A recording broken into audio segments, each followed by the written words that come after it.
he was not like that in the beginning.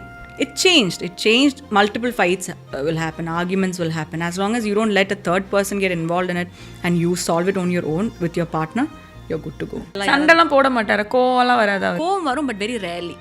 Once a year, twice a year அப்படிலாம் தான் வரும். அடிக்கடி என்ன மாதிரி இருக்காது. மஞ்சுமா மோகனோட கம்பேக் பற்றி தான் பார்க்க போகிறோம். I haven't signed anything, but I've been listening to stories. But எல்லா கதை கேட்கும் போதும் சுழல் என்ன பண்ணியிருக்கோம் நமக்கு தெரியும்ல. So I was just telling that எனக்கு அது வெளியே வரட்டும் ஃபஸ்ட்டு வந்துட்டு அது எப்படி அவங்க அக்செப்ட் பண்ணுறாங்க இல்லையா, அந்த ஜோன் வேணாவா, ஏதாவது ஒரு ரிசல்ட் தெரிஞ்சாதான் என்னால் வந்து அடுத்த சாய்ஸ். இல்லைனா it's always the girl next door, the lower girl, அந்த ஒரு ட்ராக்ல தான் வந்துட்டுருக்கோம். So I said it's time I do something more meaningful. So let Sural come out and then I'll zero down on something was the stand. Gautham Karthigai கல்யாணம் பண்ணிக்கிட்டு திருமண வாழ்க்கைக்குள்ள அடியெடுத்து வச்சவங்க தான் மஞ்சுமா மோகன். 2 வருஷம் லீவுக்கு அப்புறம் மறுபடியும் நடிக்க வந்திருக்காங்க.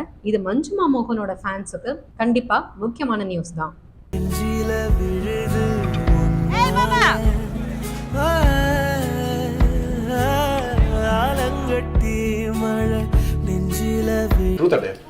Truth. Have you ever fallen in love with your co-star? I should have said there only. I asked you. No. Okay. Have you ever imagined? Again. Truth or dare? Sorry. Truth. Okay. Are you sure? Very sure. Okay. Have you ever imagined your other co-star while performing romantic scenes? Solle. Yes. Fantastic. Bye. என்ன கேட்க வச்சுட்டீங்க இந்த கேள்வியை.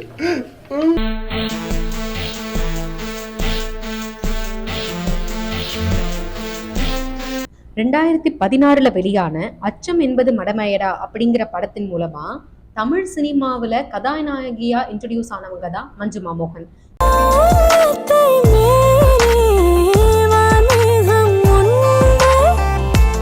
இதுக்கு முன்னாடியே இவங்க மலையாளம் படத்துல 2015 ஒரு வடக்கன் செல்ஃபி அப்படிங்கிற படத்தின் மூலமா மலையாளம் மூவிஸ்ல கதாநாயகியா இன்ட்ரடியூஸ் ஆயிருக்காங்க.